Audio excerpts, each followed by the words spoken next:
Okay, so now we're on chapter 3. It starts with Celeste.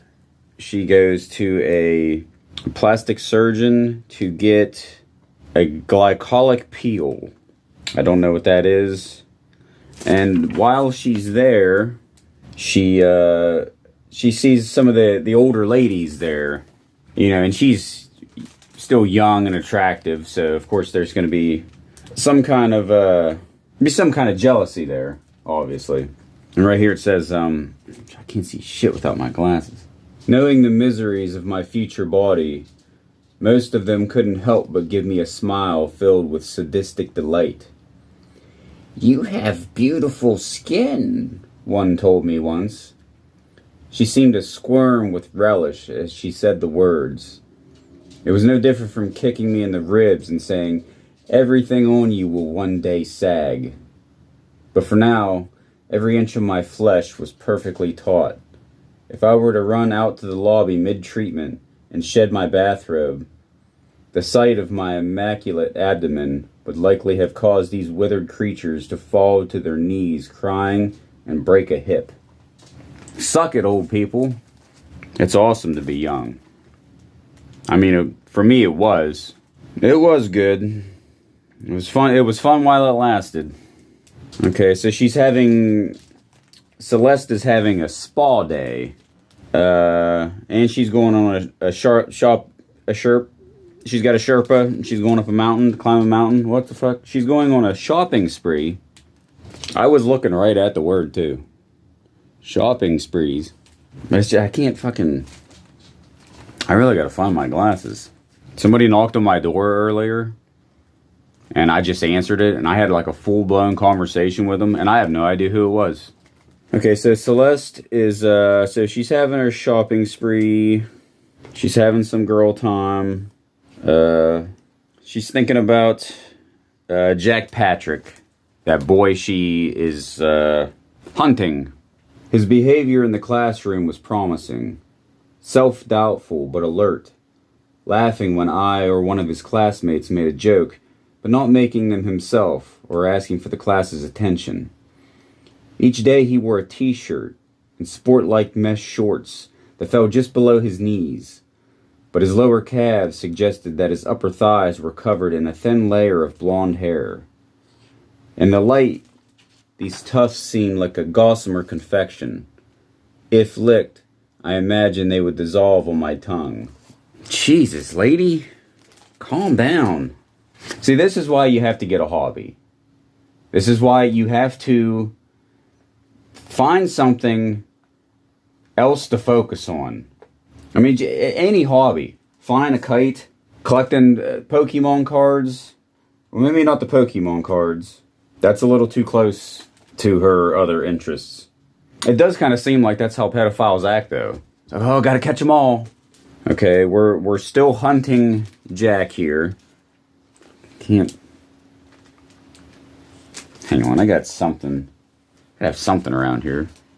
It's the other thing about losing your glasses. You can't find any of the other things. It's like, oh, snake! Oh, no, it's an ink pen. Here we go. This'll work. Let's see if this works. Oh, yeah. Since lunch directly followed Jack's third period class, I made it a habit to drop into the lunchroom to take note of his whereabouts. Even watch him eat if the opportunity presented himself.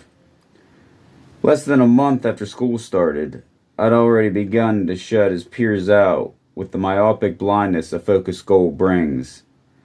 I've no doubt there were others, throngs of students not in any of my classes, who were watching me as I stood in the humid fog of the cafeteria and sipped a carton of chocolate milk through a straw, placing myself in front of one of the large industrial fans positioned at each corner of the cafeteria and letting it lift stray hairs from the gathered bun at the base of my neck.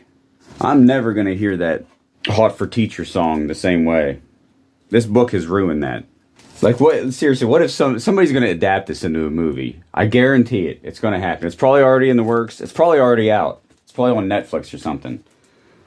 But in the version I'm picturing, they just completely they just completely fuck up the tone.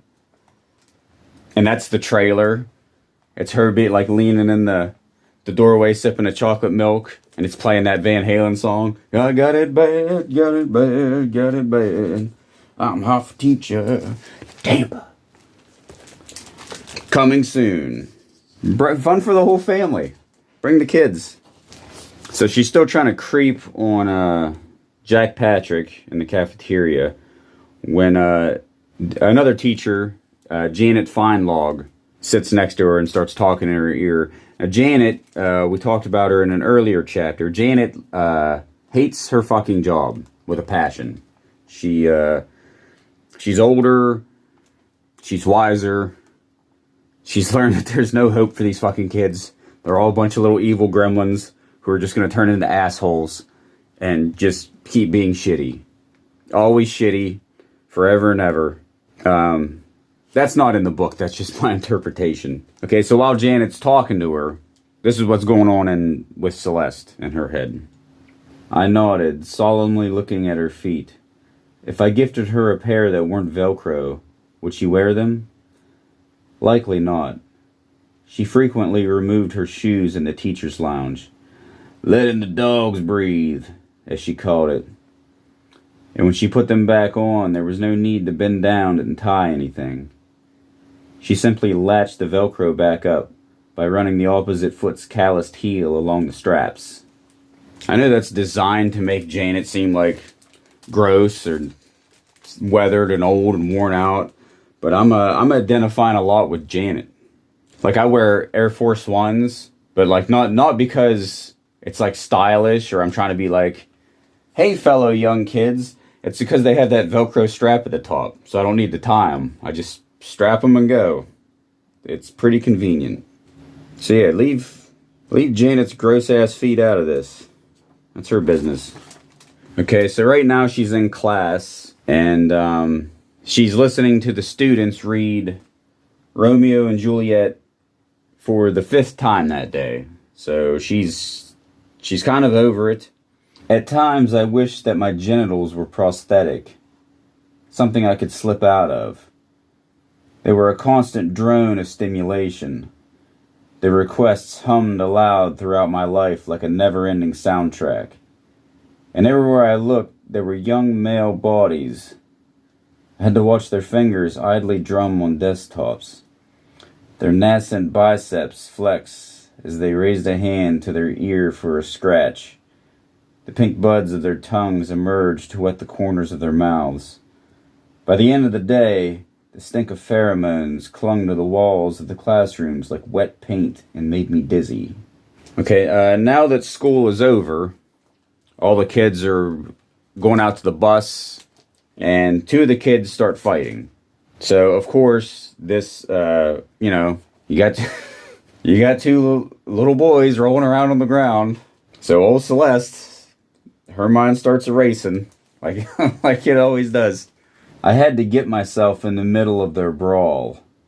I'd be able to touch the hot, moist skin of the top student's arm as I pulled him in a phony attempt to stop the fight, to smell the boy's pungent musk of hormones, and possibly more. Anything could happen.